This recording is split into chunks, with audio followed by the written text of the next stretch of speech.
Baik, terima kasih. Saya sekarang berada di depo simpanan barang keperluan banjir bagi JKM Kelantan yang terletak di Kemumin, Kota Baru, dan apa yang dapat anda saksikan sendiri di sini merupakan depo yang mampu memuatkan sehingga 150 tan berat pelbagai barangan terdiri pada tikar, makanan, keperluan yang akan diagihkan kepada penduduk terjejas banjir ketika ini. Jadi untuk lebih lanjut gambarannya mengenai barang-barang keperluan yang diagihkan kepada PPS terlibat di Kelantan, bersama kita pada pagi ini ialah pengarah JKM Kelantan iaitu Tuan Said Sidhu. Assalamualaikum Tuan. Waalaikumsalam warahmatullahi.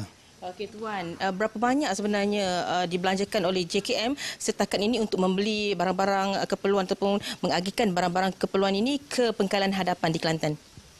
Untuk monsun timur laut 2023-24, kerajaan telah memperuntukkan sebanyak 2.340.000 dan kami pun telah belanjakan dan kami dah agihkanlah kepada 160 pengelola hadapan dan juga 16 stor kita di Jajahan.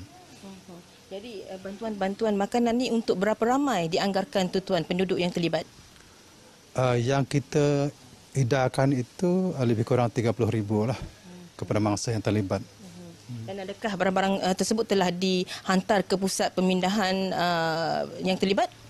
Sebahagian telah dihantar dan sebahagian tu memang dah ada lah di pusat sementara tu, minat sementara. Kerana ada juga pusat minat sementara tu yang merupakan pengelola hadapan JKM.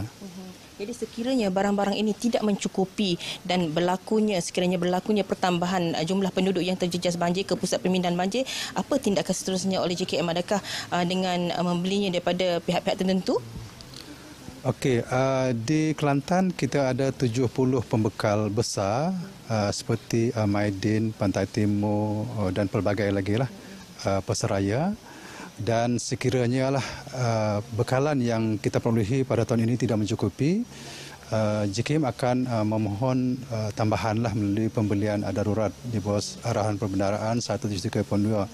Dan pengalaman kita tahun lalu memang kita akan adakanlah pembelian seperti ini bagi menampung keperluan semasa di pusat pemindahan sekiranya bekalan keperluan yang kita ada di sini tidak mencukupi lah. Jadi Tuan difahamkan di PPS terdapat beberapa pembaharuan yang diadakan oleh JKM, antaranya menyediakan kad PPS kepada isi rumah bagi memastikan setiap isi rumah mendapat bantuan selayaknya. Ya betul. Sebelum ini memang dah ada kad tersebut, cuma tidak seragam. Tahun ini JKM seragamkan, kita panggil kad pusat pemindahan sementara. Kad ini kita agihkan kepada ketua keluarga, di mana kita tahu nanti apabila kita agihkan barang-barang sebagai contohlah tutu, kain selimut, tuala, hygiene kit dan sebagainya, kita akan catat dalam kad tersebut termasuklah makanan.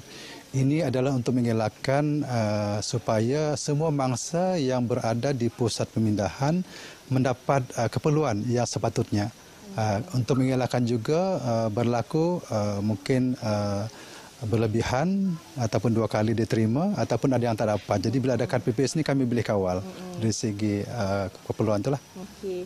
Biasanya Tuan, bila pertama kali penduduk terjejas berpindah ke pusat pemindahan, diorang akan mungkin tak ada makanan dekat situ. Jadi JKM telah memperkenalkan satu pack makanan segera yang boleh dimakan macam tu je, cepat. Jadi apa namanya tu Tuan? Okey, alhamdulillah tahun ini kita diperuntukkan makanan yang dipanggil retot lah. Maksudnya retot ini satu makanan yang boleh dimakan begitu sahaja selepas dipanaskan. Dan tahun ini kita permulaannya menerima sebanyak 3,000 pack lah daripada Putrajaya.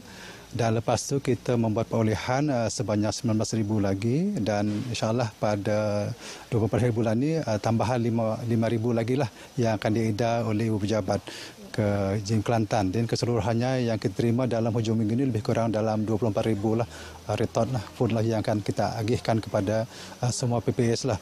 Bagaimanapun ini hanya adalah kita agih sekali sahaja. Maksudnya kalau PPS itu baru dibuka, kita agihkan ini sebagai satu langkah awal sebelum pembekal kita khususnya mungkin ketera ataupun kaki tangan yang menyediakan makanan memasak lah. Jadi untuk memastikan mereka yang tak lapar, kita berikan makanan reton. Ya. Baik, terima kasih Tuan. Jadi itulah antara gambaran yang dapat saya berikan mengenai gerak kerja JKM Kelantan dalam menghadapi monsun timur laut yang sedang melanda Kelantan ketika ini. Jadi saya kembalikan kepada rakan setugas di Angkasa Perisidikan.